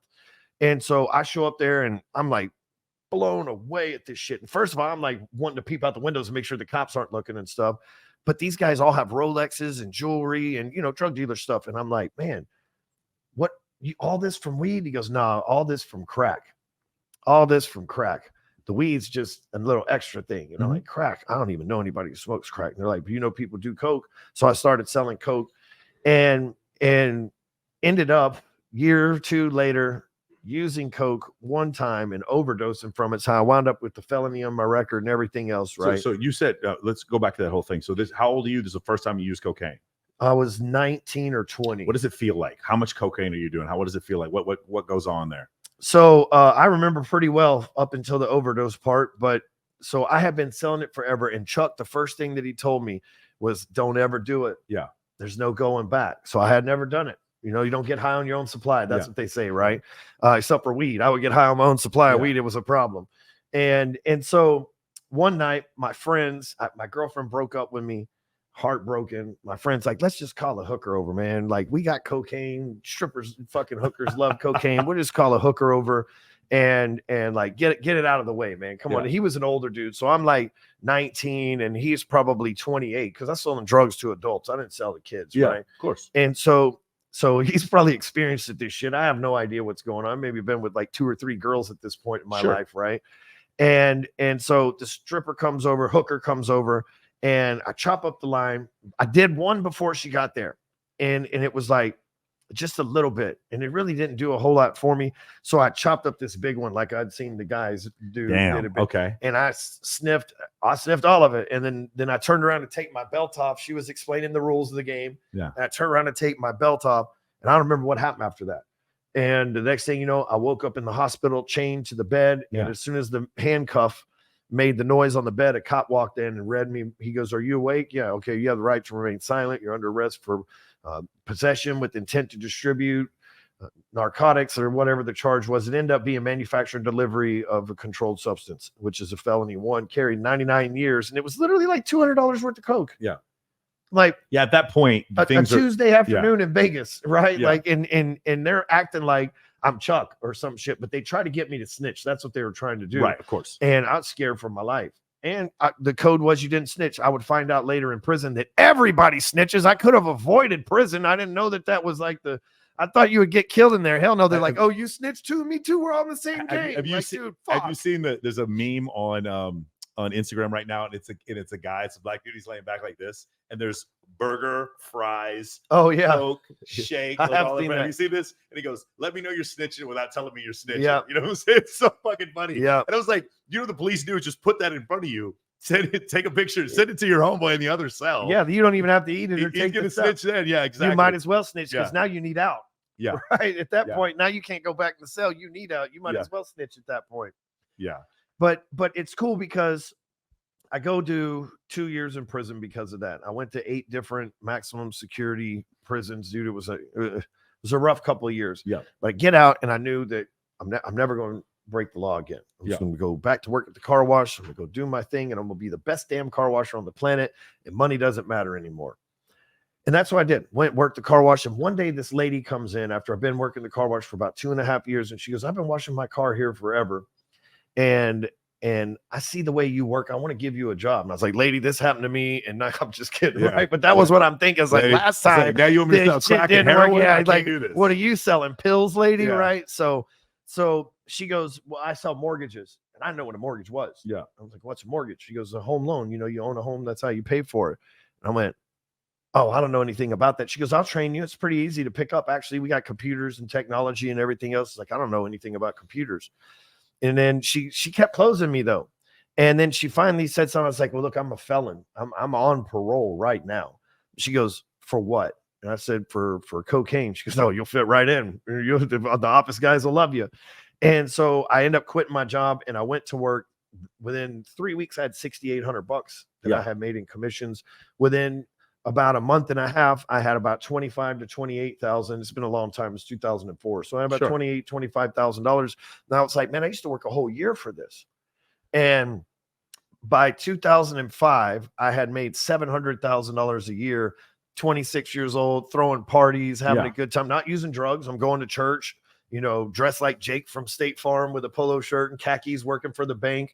The cops kick in my door thinking I'm selling drugs. So I'm having these parties because they see all these people coming back and forth. And just to let people know, this is leading up to the subprime mortgage crisis at the end of 2007. And so your rates are extremely low. They're giving out loans to pretty much anybody. 100% non-owner occupied. It's coming back. They're repealing Dodd-Frank right now. It's coming back. That's that. When rates go up, terms got to go down. Yeah. And so what happened though is I've always been a computer person. I own a software company now. I came up on social media. And I knew how to hack into the bank. So I'll use the word hack, but I knew how to use the bank server to log in remotely from my house. So I didn't have to go into the office. So I'm living in a $300,000 home at the time, which in Texas at that time would be the equivalent of $1 million home right now in Texas. Mm-hmm. And I'm living in a $300,000 home. And when the mortgage person needs to come by and drop off their application, they just come to my house. when the realtor needs to pick up keys or a rent check or whatever. Plus I own 32 homes. House keys. Plus I own 32 homes. So I've got, Yeah. renters coming to pay that might be in a Honda Accord from 1993, or they might be in a Mercedes, depending on which of the rent houses it was. So now in retrospect, looking at the cops, like working from home wasn't a thing back then. This is 2005. And it just wasn't a thing. And so I've got all this traffic and parties in the nighttime. They're like, that's definitely a trap house. Sure. And where is this? You're Allen, in Texas. Allen, Texas. Okay. Got it. But it wasn't, clearly. But I had a gun in the home. And so they turned me over to the ATF. ATF charged me with. So just let people know, it's not a state crime for a felon to have. I mean, we're very lax when it comes to gun laws in the state of Texas. Yep. We also have less crime. So you have to be off of parole, which I was at the time. So off of parole. So you can be a felon, you're off parole. You can't have a gun. In other states you can't, but in the state of Texas you can. But the problem is federally, the federal government doesn't have to recognize state rights because of the 10th Amendment, or doesn't have to recognize that state law. And so because of that, the ATF then stepped in, superseded the thing and said, because you were a felon and you had a firearm, then therefore that they were able to charge you additionally. Exactly. And what happened was my lawyer got elected as district attorney. So imagine this guy, like imagine you go from defending me to now all of a sudden you're the enemy in the middle of my case. Yeah. And so he hands me off to some state senator's assistant as like, here, just take care of this guy. Yeah. And I don't got any more money to pay these people. They've already taken, tens of thousands of dollars from me. And now this guy wants more money. And I'm like, well, I just paid that guy and he disappeared on me and I don't have the extra cash. So man, they got me to plead out to some bullshit case. And first of all, if I was to go back with the resources I have now, there's no way I'd have went back that second time, but I didn't know. Yeah. And I would have went the first time with the resources I have now, but again, I didn't know. So I go back to prison, but like I said, I have to go to federal prison this time, 15 months. I got 32 homes. I'm married. I'm going to church. I'm a huge giver in the church. And so people understand federal prison is day for day. You're not going to get out. 85%. Yeah. 85%. Okay. Got it. Yeah. And you will not get out. So they gave me 15 months. I did 13. Okay. That's how it works. And then the other 2 months you do in the halfway house, and then you go and you have to do with the feds. You got to call in this drug test line every day. A halfway house for owning a firearm. Yes. Yes. Legally. For legally owning a firearm. 12 years of my life, prison, parole, pre-trial release, or probation. I've never taken probation. So all these things, 12 years, over $200 worth of coke. But you know what? It's the greatest gift God's ever given me in all reality, because I walk the line, man. I don't fuck up. There's been plenty. I probably have lost tens of millions of dollars in opportunity because I'm like, I don't know, man, that's kind of a gray area. And lots of times I'm usually right and it works out in the end. Whereas if I didn't have these, I would have maybe went down. You know what? I'll bet you Mike Rashid and Wes Watson would say the same thing. Oh yeah, of course. It's accountability with the government. Mike Rashid ran from the police for 8 years. Yep. I did an event with them. Yes. And the marshals came to, I don't know if you know this, they both have this in common. The federal marshals came to get Mike Rashid. Me too. Yeah. And they came to get you too. They had me meet them at the bank building. And so did Wes. Wes got caught. They couldn't find Wes after his thing. So he was charged with attempted murder. And they couldn't find Wes, and the federal marshals came to get him also. Yep. That means that means the county sheriff can't find you. Yeah. Yeah. Yeah. The feds called me. I was 3 days into my brand new banking job. And I had worked to be at the best mortgage, Willow Bend Mortgage, the best mortgage company in North Texas. And I'm working there. I've been 3 days on the job. I've hidden my past. I got to end to get there. I get a call and the guy says, "This is Agent Daniel Meade with the ATF. I need you to meet me down at the Bank of America building at 6 p.m. today." Man, if you're trying to recruit me away from Willow Bend Mortgage, you ain't got to pretend you're the ATF. He goes, "No, remember that Glock 23 model that you had, serial number, blah, blah, blah, that belonged to a police officer in the state of Kentucky, which traveled across state lines, which makes it a blah, blah, blah." It's like, yeah, I bought that from a cop. He's a friend of mine. He's not in Kentucky. He goes, "But it was built and manufactured and shipped from Kentucky, and we can track it, which means it crossed state lines. So it's now a federal crime. We need you to come and turn yourself in." It's like, shit. So I turn myself in. They take me to Sherman, Texas, to prison. And the guy sits me down and he says, "If you can pass a drug test, you go home tomorrow morning. If you fail a drug test, you're going to stay here until your trial, which could be up to 2 years." And for the first time in my life, I hadn't been smoking weed. I hadn't been doing any kind of drugs or anything for quite a while at that period in my life. And I went back there, pissed clean, and went home the next morning on pretrial release, where I got called the drug test number, enter a code every day. And it goes, "You have to go pee." No, it says, "You have to report today, report to your local urinalysis center." And you have to call it every day of the week. And if you miss it, they come get you and you go to jail. Yeah. It's the craziest stuff. I did that thing for 3 years. Finally, They gave me 15 months. I went in with money. I came out with nothing. Okay, so can you talk about this, because this is really interesting. You come out, and most of the time you would think with your situation with your wife, which we're going to go into, you talked about it the first time we interviewed you. You gave her almost everything. Yeah, to get out of it. Can you talk about that whole, because divorce is actually a pretty common subject that we have. Rollo recently had James Sexton on, who's a divorce attorney. He's going to be coming on my show soon. But I want to go over this. You're in jail, and you have I don't know what your net worth is at this point. You're in communication with your wife. She leaves you while you're in jail, which happens, right? It's not your fault. And then afterwards, in order to get out of this arrangement, you give her everything. Now, what is the mindset there? Why is this going on? Well, so it's not an arrangement. What happened was you're pretty close. So before I go to jail, as a man, as a leader, as a person that had been with this woman for 2 or 3 years, like, hey, I can marry her. She can control my estate. And I'm a trusting person. So you married her because you knew you were going to jail. I rushed the marriage because of that, okay. Right? And I'm only going to be gone a year. So just hold the fort down, trained her how to do my job and everything, right? So then I'm in there for, just think of going to prison and everybody's like, what's up with you? It's like, man, I only got a year. That's a short period of time. Mm-hmm. And I've got a beautiful wife on the outside and I've got a good job, man. I just got to make it through here. Please leave me alone. Right? So imagine having that attitude going through prison, talk to a couple dudes and they're like, oh, wow, you got a nice family and you got a good job. Like, how'd you wind up in here? Oh, that's unfortunate. To 3 or 4 months later, be like, man, I got a letter. She's banging the landscaper and leaving me. And so I didn't choose to give her everything. She sent me a hostage letter saying, if you don't give me everything, I'm going to have it sold by the time you get out of here anyway. Because you had given her power of attorney. Yep. Which in retrospect, a divorce attorney now would tell you probably wasn't a good idea. Right. I just want so other people can hear. I thought she was a trustworthy person. Yeah. Like people, when people get money and power, they change. Money and alcohol are really similar. Now all of a sudden, see, when we were together, I was the person making the money, so I was in charge, so she had to toe the line. Mm-hmm. Then when she got the power and she wasn't in control of the money no more, it's like she didn't have to be loyal to me. She didn't have to owe me any favors for all the things that I've done for her. Sure. She didn't have to. She felt zero obligation. She's like, that's my money now. Look at the beast I can become. And that's what happens to a lot of people, not just women, but people in general. I've watched a lot of dudes that I've helped coach and make money over the years when I just coached in the money making business, and they make a lot of money. And now they're going to the strip club doing blow when they got 2 or 3 kids at home and a wife. It's like, she about to take 50% of it, dude. Yeah. Maybe more.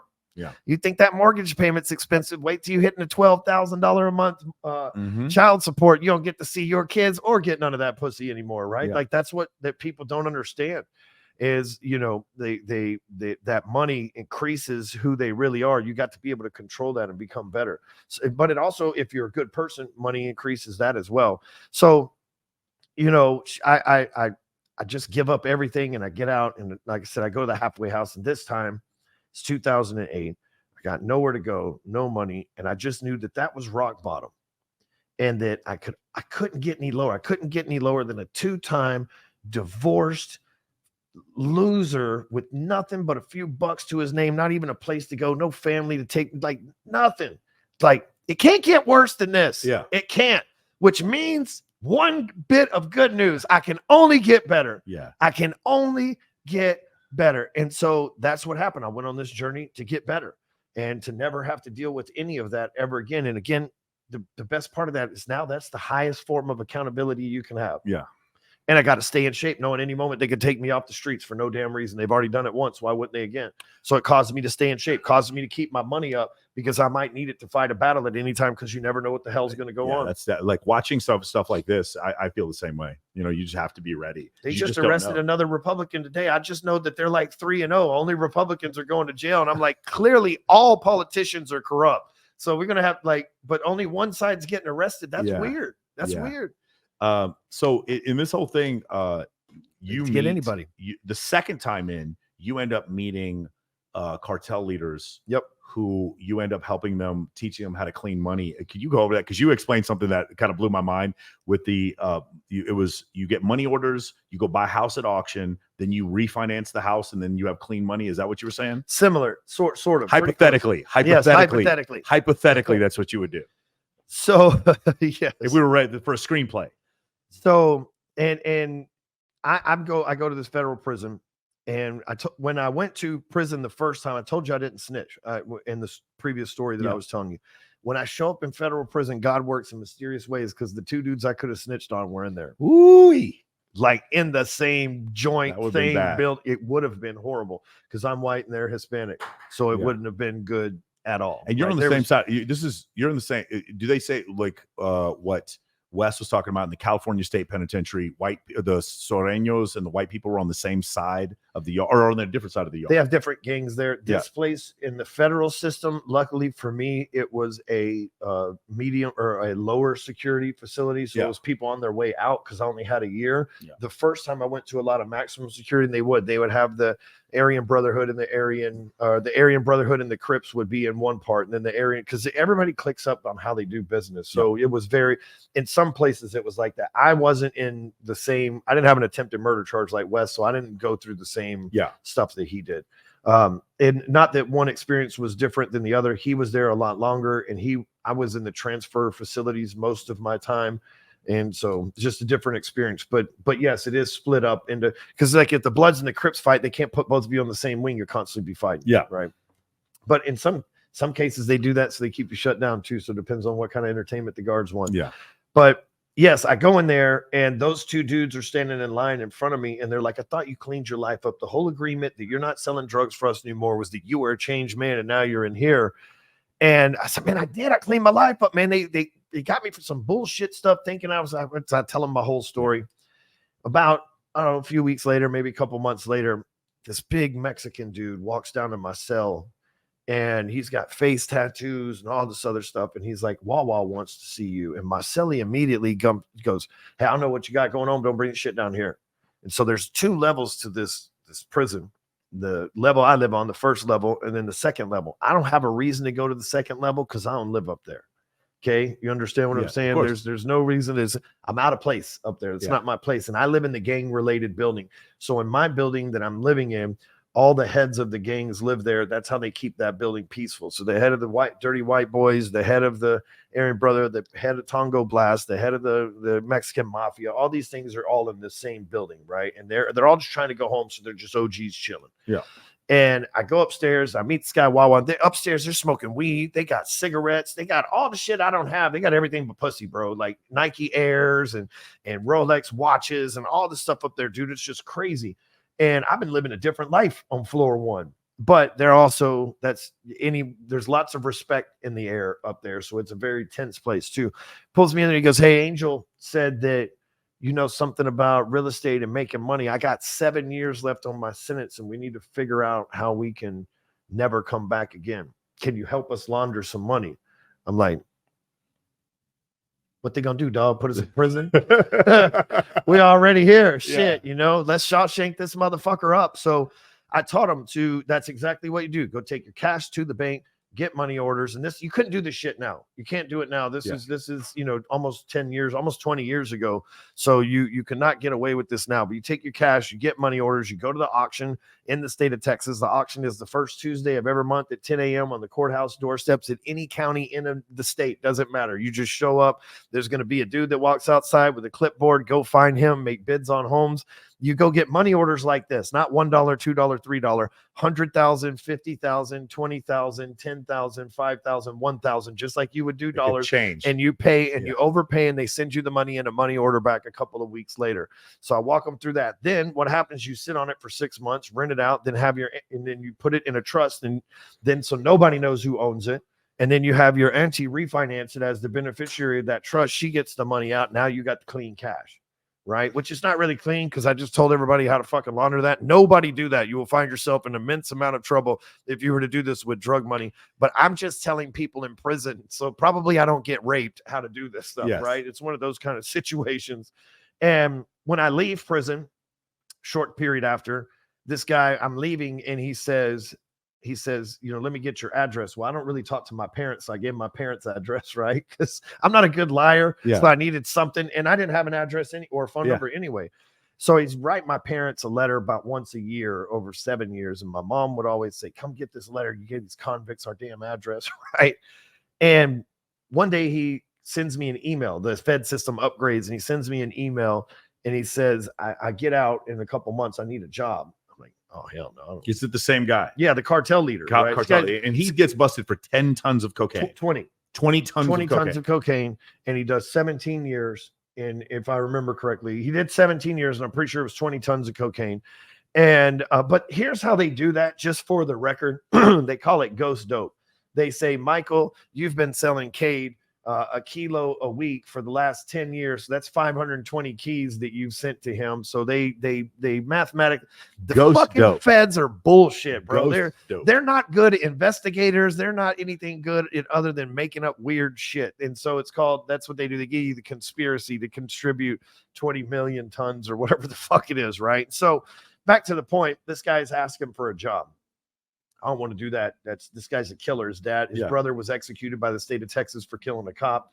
A rough dude.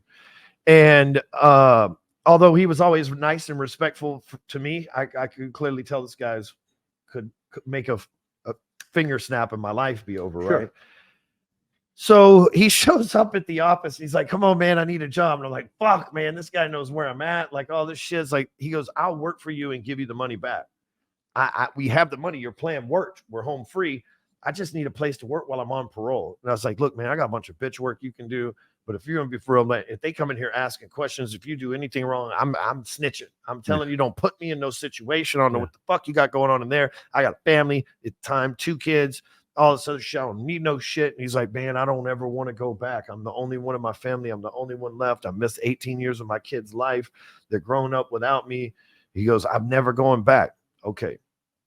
This guy comes to work for me. And now flash forward 9 years later, that dude's the COO of my company. Think about how smart you have to be to run that much coke. That's logistics, management, leadership, right? All the things we need in the corporate world. You said he can build funnels too. He can build funnels with the best of them. The dude went in prison before Google was around. Yeah. He can build funnels with the best of them and manages our people. He's a great leader. And now he just got baptized in church. He goes to church Saturdays and Sundays, like completely changed his life.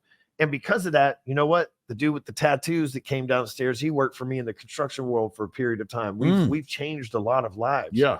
And showed them that, hey, you don't have to sell dope. That's a stupid man's business plan.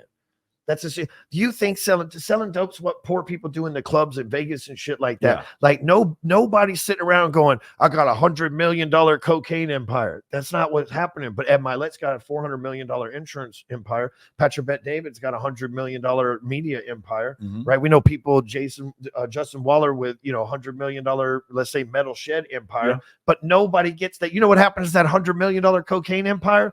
You wind up in 17 years of maximum security federal prison. Or dead in Mexico. Like Escamilla did. Yeah. Yep, exactly. Yeah, that's crazy, man. That's crazy.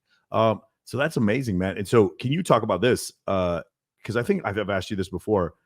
I know, did this change you as a salesperson? Do you think that your ability, because you train salespeople now and you've taught people how to sell, do you think that these experiences you've gone through hitting rock bottom have made you better as an entrepreneur and made you better as a salesperson?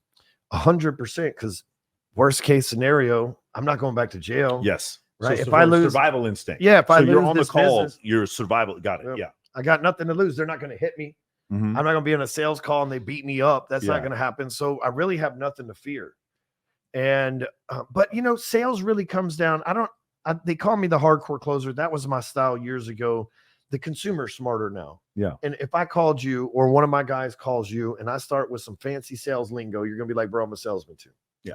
And my ideal client is someone like you. They're already a successful person. Yeah. Okay.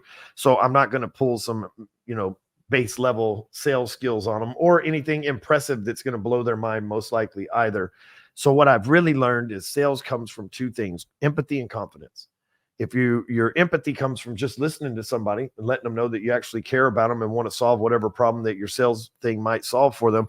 And the confidence comes from knowing your product works in the scenarios it works in, right? Like if someone comes to me and they're like, I want to know how to smash a bunch of models. I'm like, dude, you're going to have to go to Michael. My girlfriend watches this. I'm in deep shit. I don't know anything about that, man. I have like a wife for 9 years and 4 kids. And, I don't know anything about that. And so that's just, this is how it is. Sure. Right? Yeah, for sure. This is real shit. I love this. You said not believing you deserve the sale. With a lot of new sales guys on our team, we have this issue. What generally happens for us is that it gets to a point where because most of the guys that we hire as salespeople come from my course and it worked for them. So when they're on the call, they're not selling them, they're saving them. That's the way they see it. Yeah. Can you talk about this? You said that you it's good to have salespeople and not yourself, because like you might close a guy on 20K, but like because you feel like he's your friend, you give him for 5, and you start giving him all these deals. Whereas having somebody different, it's also kind of the same thing for having a personal assistant. For me, I just say no to no one. I go on everyone's show all the time. Having a personal assistant, somebody willing to say no. Can you talk about this idea of like not believing you deserve the sale?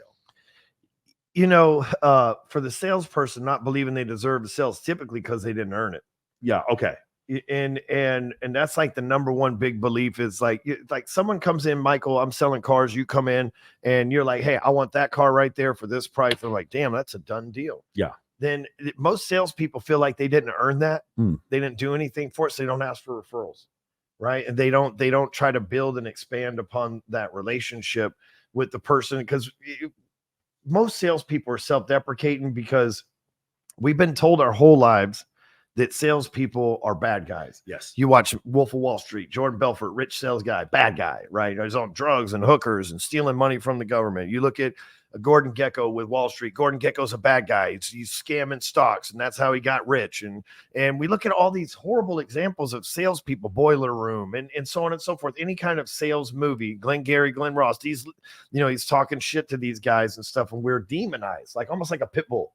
Right. Yeah. Pit bulls are the greatest lovers. They just want to be good dogs. And one of them bites somebody once a year, and the whole media acts like there's a pit bull frenzy. You know what the greatest sales movie is of all time? What do you think it is? In your opinion, right? I don't have any facts to base this movie.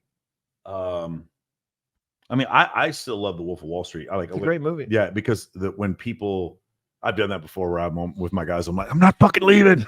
I've literally done that before. But I don't know, man. Maybe Boiler Room. Maybe I don't know. What do you think? I think it's Tommy Boy. Tommy Boy. Okay. Because Tommy Boy is real life salesperson. You know, he's put in situations. Father passes away. Now he's got to go get a job. He gets a mentor. Mentor sits in every sales meeting with him and corrects him and helps him and trains him along the way. Eventually, the mentor's told him enough times that he's an idiot, and he gets better, and he starts closing sales. Then he catches the confidence of closing the first sale. Yeah. Closes 2, 3, goes back, saves the factory, becomes the CEO, gets the girl. That's real sales. But Tommy Boy's like just a comedy. We don't think of it. You probably never even thought of that as a salesman. That's the most realistic rendition of a salesperson in a sales movie ever. Just a happy, want to serve people, trying to figure out how the hell to get ahead as a salesperson. But we're looked at as the Jordan Belforts more than we are the Chris Farleys. Yeah, that's exactly right. I could definitely say I have this one analogy where I say the greatest book on dating ever. You know what it is? It's a $100 million offer by Alex Hormozi. Yeah. It's like having an offer so good, she can't possibly say no. Right. Right. And I'm sure he never thought of it that way, but it's like, I throw these events and I'm like, I want beautiful women to show up. We just have a bigger, better offer than anyone else. And I literally stole that idea from reading Alex Hormozi's book. And this is another thing you actually talk about offers, is having an offer in 3 sentences. I frequently have guys that will come on my free calls and they'll pitch me an idea for a business, and they'll stutter, and it'll be 17 sentences long, and they'll give me a contextual whatever, and I'm like, can you explain this again in 3 sentences? So like my company, local celebrity, I teach you how to become a local celebrity. You understand that? That's 2 words. There you go. Right. And it kind of makes sense. It's like every restaurant, every big restaurant should know who you are when you walk in. Every pretty girl in the city should at least have some aspect of who you are when you go out. Local celebrity. You should have no trouble getting into any club. Right. That's all I want. Right. That's what I would do for my that makes sense. It's very simple. It's understandable. 2 words. Local celebrity. Easy. Yep. In your situation, you talk about you need to be able to do an offer or pitch in 3 sentences. Can you go over that? Because that is something I've been trying to pound into my clients' heads.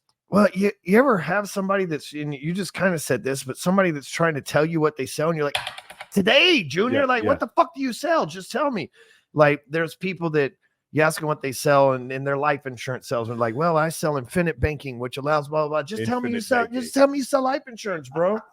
That makes sense. A lot of people don't know what infinite banking is. So now you're trying to tell them that you sell infinite banking and they never heard of it. They got to go Google it, study it, learn about it, and master it before they go do business with you. Whereas they already heard of insurance. You're confusing them by trying to look smart when you're selling to dumb people in the first place. Influencer management. You mean you tell girls to go fuck themselves on OnlyFans and then sell their film. It's like, that's what you're confusing the women. Exactly. And so here's how you make an offer. And obviously Alex's book is the best to ever do it at that. Yeah. But Frank Kern taught me this a long time ago. It's very simple. How to get X. X represents what they want without having to do Y. Y represents what they don't want. How to get sick, how to get abs without exercising. How to get hot chicks without being rich, right? So it's like, what do they want? Well, what do they don't want? How to become a local celebrity. So you don't get kicked out of so that now you're allowed in all of the events and all the chicks know who you are. And, right? and people will ask you to come speak at their events. Exactly. I want that level of just like TEDx. Yep. I'm not going to make you a 10. I'm going to get like a 3 on the fame scale. That's what I want. But you're a lot like me. If someone asks me, hey, what do you do for a living? I could go 50. I could be a rancher, a software person. I'm like a multifaceted superhero when you ask me that question. So we can sit there all day. But if I'm telling you I do this and I do this and I do this, and then we flash forward and I'll do this and I do this, you're going to lose interest and be like, this dude's got ADD, or he's a liar, or he's all over the place. He's successful at nothing. But if I come in, it's like, hey, what do you do? I own a software company that allows people to create a website without any training from their mobile device in like 5 minutes. Incredible. Perfect. Everybody and understands it. Absolutely. Everybody understands that. And that's the key. Simplicity sells. Keeping it simple sells. I know in the Navy, they say, keep it simple, stupid, but I like keeping it simple sells because it does. Because a lot of salespeople, the reason why they miss the sale is because they arm the prospect with too much information. So now they got to make sure they're making the right decision. I used to watch loan officers do this.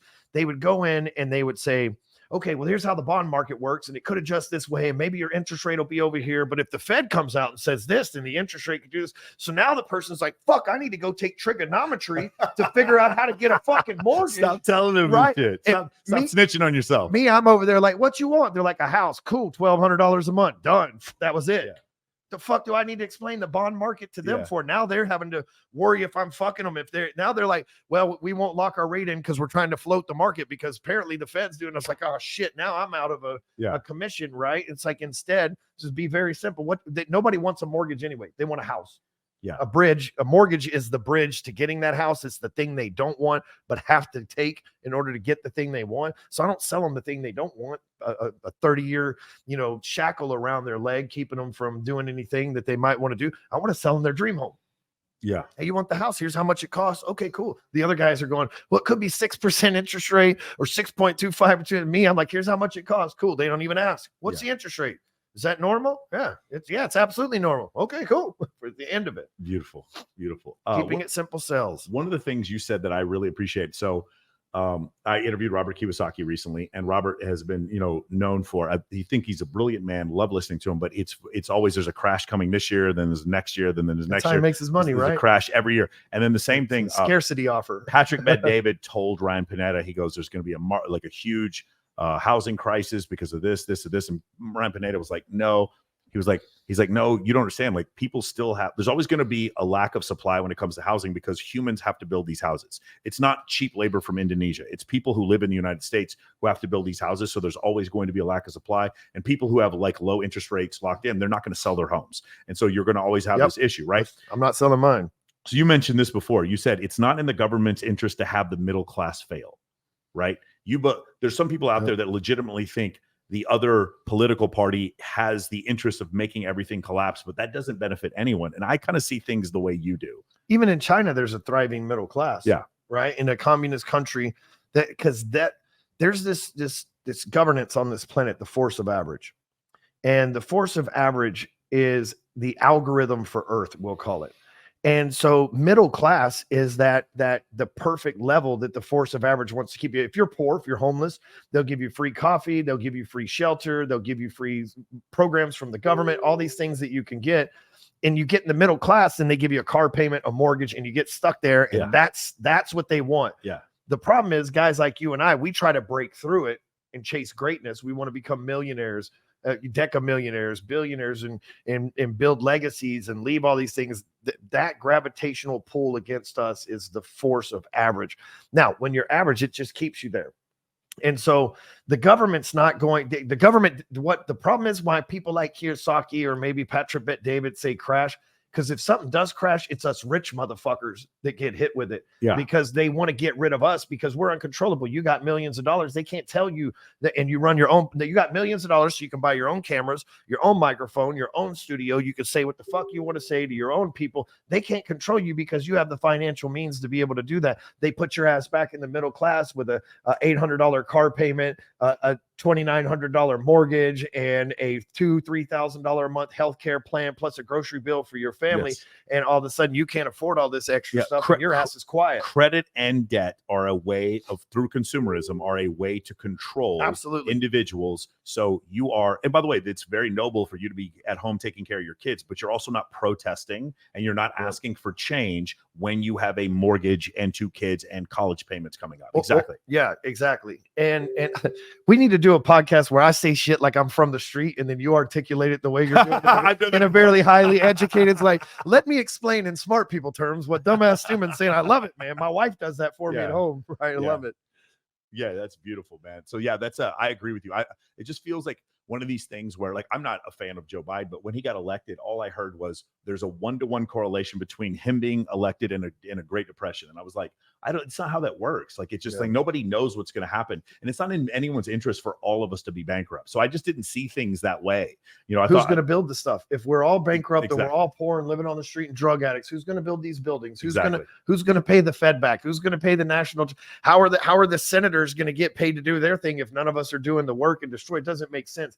The trap is they're trying to take the money from the rich and not give it to the poor. They're trying to take the money from the rich so they can keep it themselves and enslave the middle class and poor. That's how it works. The rich have literally fuck you money. Yes. I like can BlackRock and Vanguard and State Street control everything. Literally 88% of the Fortune 500, 88% of the shares of each one of those companies on the Fortune 500 list are all owned by those 3 and controlled by those 3. I was explaining this to Kate the other day because so many people don't understand. He goes, well, how do they get all that money? The state of California, they have a teachers union.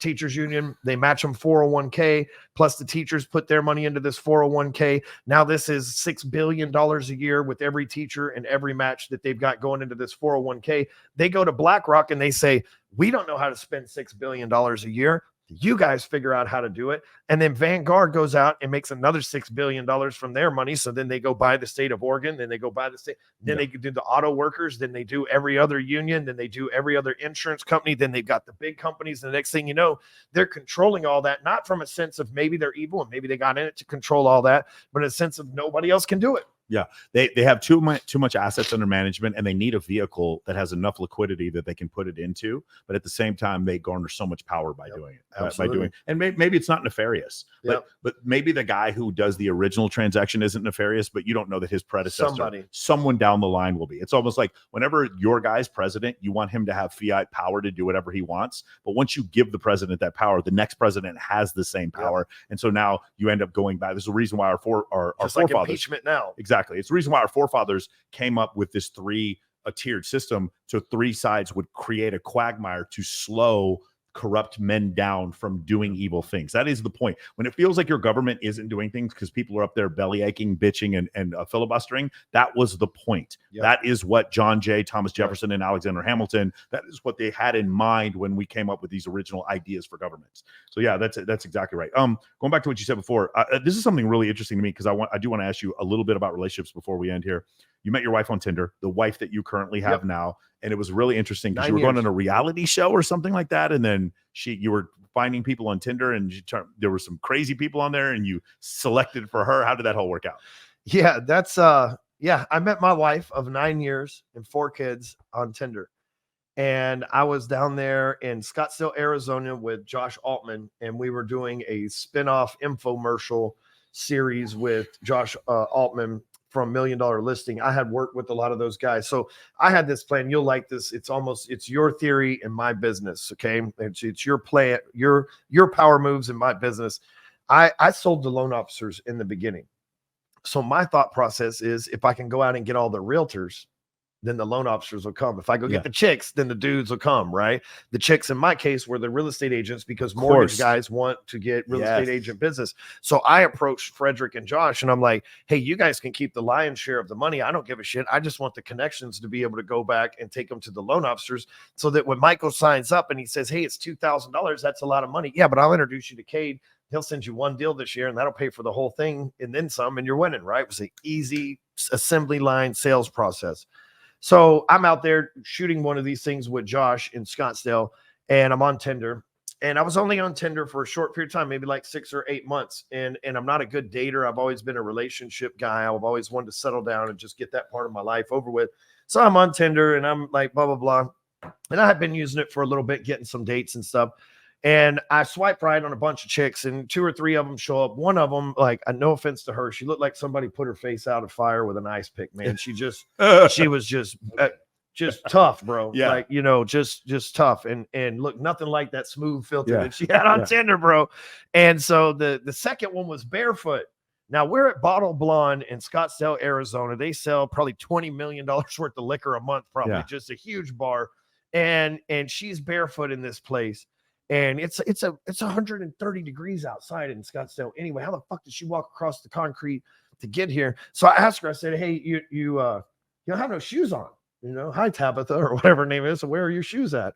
She goes, the police kicked in the front door of my apartment because I have a warrant. So I ran out the back door over to here. And I'm like, get the fuck away from me. They'll never believe that I don't have something to do with whatever you're into, right? I'm like, going to jail. Get out of here. I don't even like call me in a week, but no way. Get out of here right now. I'm not trying to get a warrant. So I end up cutting my scene. I'm like, we'll just shoot it next month. Cutting my scene from the deal. And that's the quality of chicks that were interested in me anyway, right? So, but I did swipe right on Amy. She didn't get back to me as I was leaving Scottsdale. She sends me a thing. She goes, my friends made me get on this. Here's my phone number. I don't want to play this damn game. Just call me. It's like, oh shit, I'm a closer. I call, right? Hey, I'm headed back to Texas, but I'd like to stay in touch with you, blah, blah, blah. And you know, probably a bunch of other weak ass pickup lines or whatever. Fly back to Texas and we talked for a month online. Then I flew back to do the second installment of this with Garrett J. White. And she was there to pick me up once Garrett and I flew in together, or Garrett and I met up, came in together. And then once she came in and picked me up for lunch, I don't think we really left each other's side much since then. And I had this game, Michael, that I would play. I would go on a date and I'm buy dinner, obviously, right? Because that's what a gentleman does. And so she would sit across. I know I'm going to pay for the dinner. She knows I'm going to pay for the dinner because she's on the date. That's usually how it works. And so I would just reach across and just like take food off their plate. Right. And if she was like, oh, what are you doing? First of all, maybe she didn't want to kiss me then, because if she didn't want me to use that is a really good barometer. Right. That is a really good Second of all, she's like, oh, this is my food. I'm like, oh, you're a stingy bitch. You know, I'm buying it, paying for it. I still can't have none of it. That's a bad way to divorce to go down. Right.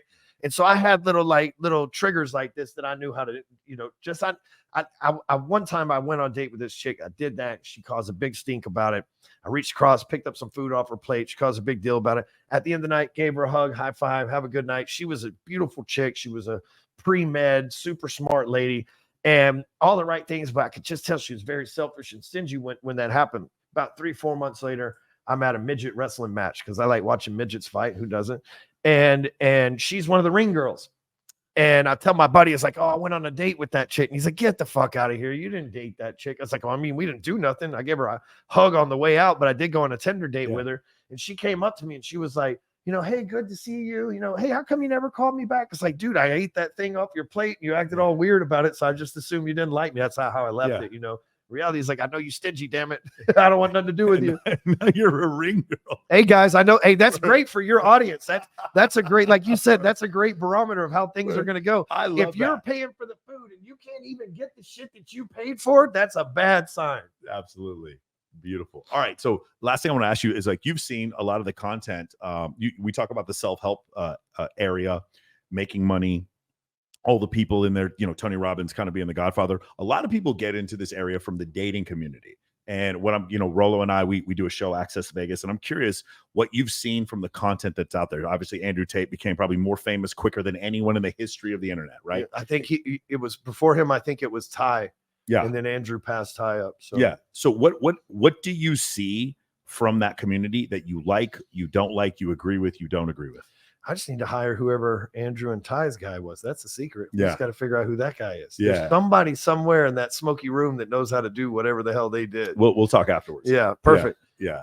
And seduction, whether you're seducing business clients to want to have a better life, or whether you're seducing, this is exactly my point. At the highest level, they are the same. They are the thing. same. Because here's the thing: human interaction is human interaction. Whether you're breeding or becoming friends or whatever the case may be, like human interaction is the same. If I'm trying to convince you to maybe give me a hand moving, I'm gonna have to use some of the same lines and shit that I would to convince you if you were a woman to come home with me that night. I've got to be just as confident. Just dude, you're gonna get muscles. It's a good workout, right? I'm gonna have to give you those same, beneficial factors to the conversation, but it is the same. And so it makes sense that a lot of the first of all, a guy like Andrew Tate is much needed.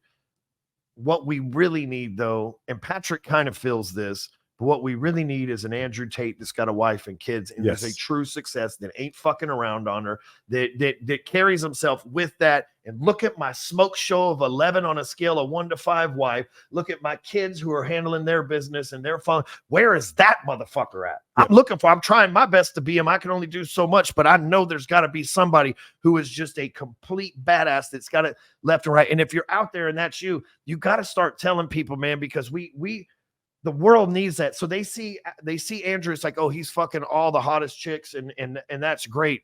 Good for him.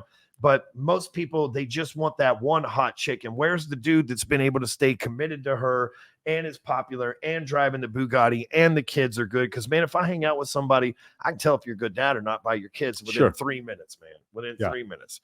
And people always come to me like, wow, your kids are so good. Because I am who I say. I'm trying to be the good role model for them. Their job is not to be my kids. Their job is to be better than me. Yeah. That's how it's supposed to work.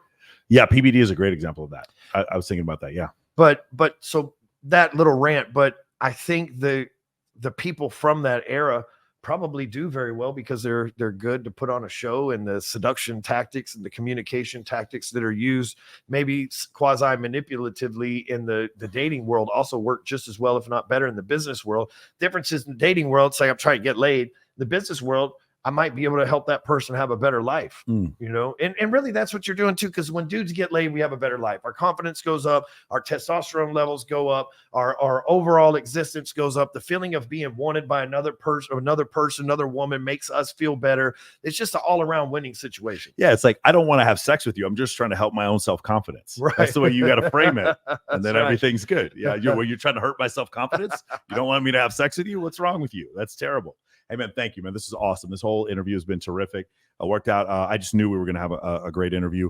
I look forward to connecting with you again. I'm going to go to Dallas again. Hopefully, I'll see you soon.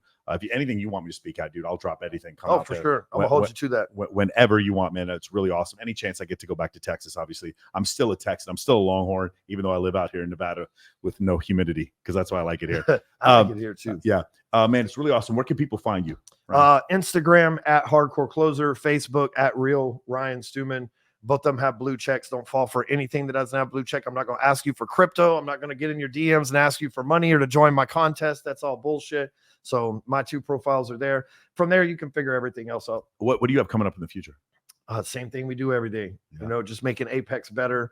I've got an event with Andy Elliott December 3rd in Scottsdale that's open to the public. I love that guy. He's great. He's been in our Apex program. Him and his crew been with us for 3 or 4 years now. They're great people. The toy drive that Dan's doing. Are you coming to that one? I think there's one here in December 17th. We're going to try to do a Babes in Toyland to give all our toys to Dan. That's our plan. Man, I have the rest of my year booked out with our events. And then this year I have been very adamant. My kids like to go hunting. I have 3 sons. Yeah. They like to go hunting. And I have a friend who has 38,000 acres. And you could rope the deer down there. That's how many there are. So my kids love it because I'll take one of my, Green Beret sniper buddies down there with me, and he'll sit on the top and show my kid how to shoot the right way and everything else that I can't as a felon do. So I got to bring another man out there to get them to do that. My kids love going down there, and it makes me feel good for them because even though I can't do certain things for them, it allows me to have friends in a network that can. So December, that's what we end up doing. Going down to South Texas. You know what I'd like to do next time we're all here together when there's another elevator nights or whatever.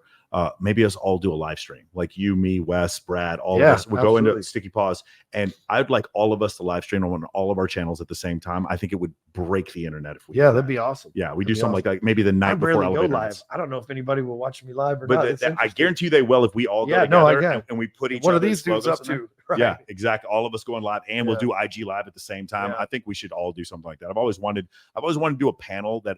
Because I'm always jealous when Dan gets to like lead the panel. But when we have those panels up there on stage, they're brilliant. I want to do 4 hours of the panel like that. Those guys, I want to pick everyone's brain. I think 2 questions is never enough. It isn't. All right, man. Thank you so much, guys. Thank you all for checking us out. Man, we're coming up on episode 100 here pretty soon. I really appreciate everything that you guys have given me, man. This has really been great. The growth has been explosive. I've got a lot of great things coming up for you in the future, and I will see you guys all next week.